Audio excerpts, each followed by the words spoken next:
ਤੇ ਦੇਸੀ ਕੁਕੜੀਆਂ ਜਿਹੜੀਆਂ ਹੋਣੀਆਂ ਨੇ ਨਾ ਤੇ ਇਹ ਤੁਸੀਂ सेहत भी देनियां ते बेहतरीन किस्म दी होनियां ते विलायती ਜਿਹੜੀ ਹੋਣੀਆਂ ਨੂੰ ਵਿਚਾਰੀਆਂ ਆਪ ਹੀ ਨਹੀਂ ਟੁੱਟ ਸਕੀਆਂ ਆਪਣੀ ਜ਼ਬਾਨ 'ਚ ਗੱਲ ਕਰੋ ਨਾ ਪਹਿਲੇ ਤੇ ਬੋਲਣੀ ਨਹੀਂ ਪੈਣੇ ਹੁਣ ਬੋਲਿਓ ਤੇ ਉਰਦੂ ਛਕਣਾ ਲੱਗ ਪਏ ਗੱਲਾਂ ਕਰਸਾਂ ਖਰੀਆ ਸਾਹਿਬ ਸੱਚੀਆਂ ਤੇ ਸੁੱਚੀਆਂ अस्सलाम वालेकुम ਵੀਰੋ ਭਰਾਓ ਭੈਣੋ ਕੀ ਹਾਲ ਹੈ ਠੀਕ ਹੋ ਰਾਜ਼ੀ ਪਾਜ਼ੀ ਹੋ ਕਾਰਬਰ ਸਾਹਿਬ ਖੈਰ ਕਰੀ ਤੇ ਮਾਸ਼ਾਅੱਲਾ ਜੀ ਮੇਰਾ ਆਪਣਾ ਨਾਮ ਹੈ ਕਾਮਰਾਨ ਅਹਿਮਦ ਤੇ ਅਕਸਰ ਤੁਸੀਂ ਮੈਂ ਸੋਸ਼ਲ ਮੀਡੀਆ ਨੇ ਸਾਰਾ ਪਲੇਟਫਾਰਮਾਂ 'ਚ ਵੇਖਦੇ ਰਹਿੰਦੇ ਹੋ ਕਦੇ ਟਿਕਟੋਕ ਤੇ ਕਦੇ ਫੇਸਬੁੱਕ ਤੇ ਕਦੇ ਯੂਟਿਊਬ ਤੇ ਇਸ ਟਾਈਮ ਮੈਂ ਆਪਣੇ ਸ਼ਹਿਰ ਟੈਕਸਲਾ ਵਿੱਚ ਖਲੋਤਾ ਪਿਆ ਜਿੱਥੇ ਦੇਸੀ ਮੁਰਗੀਆਂ ਦੀ ਦੁਕਾਨ ਹੈ ਤੇ ਦੇਸੀ ਕੁਕੜੀਆਂ ਜਿਹੜੀਆਂ ਹੋਣੀਆਂ ਨੇ ਨਾ ਤੇ ਇਹ ਤੁਸੀਂ ਸਿਹਤ ਵੀ ਦੇਣੀਆਂ ਤੇ ਬਿਹਤਰੀਨ ਕਿਸਮ ਦੀਆਂ ਹੋਣੀਆਂ ਤੇ ਵਿਲਾਇਤੀ ਜਿਹੜੀ ਹੋਣੀਆਂ ਨੂੰ ਵਿਚਾਰੀਆਂ ਆਪ ਹੀ ਨਹੀਂ ਟੁੱਟ ਸਕੀਆਂ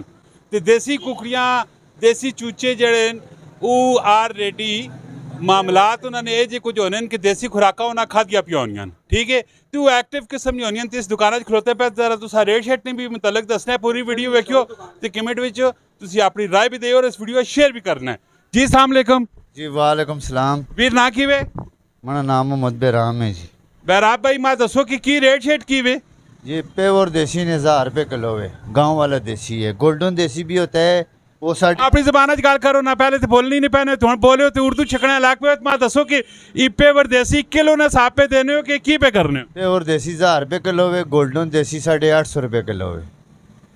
850 ਰੁਪਏ ਕਿਲੋ ਵੇ ਤੇ ਪੇਵਰ ਤੇ 골ਡਨ ਦੇ ਵਿੱਚ ਫਰਕ ਕੀ ਵੇ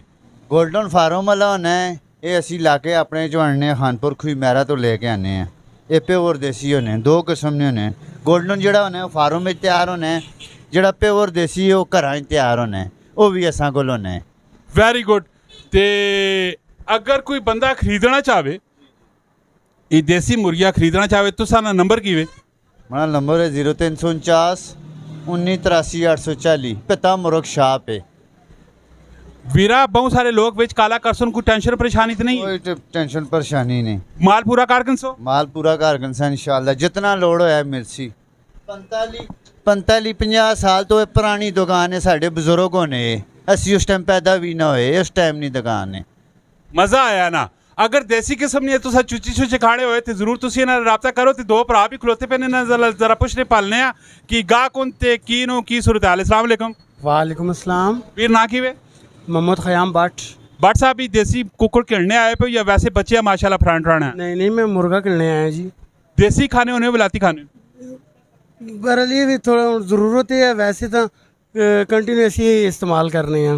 अगर देसी तुसी इस्तेमाल करने तो सानी सेहत सही तरह रहनी है देसी गलने में थोड़ा जा फर्क पै भी ना होना है कि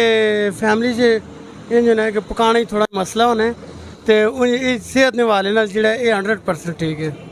माशाल्लाह जी इसी तरह की इन्फॉर्मेटिव और दिलचस्प किस्म की वीडियो आनी रहे तुसी असन पेज लाइक करो फॉलो करो कमेंट में अपनी राय तो जरूर देनी मिलने नेक्स्ट वीडियो च फी अमान अल्लाह पाकिस्तान जिंदाबाद।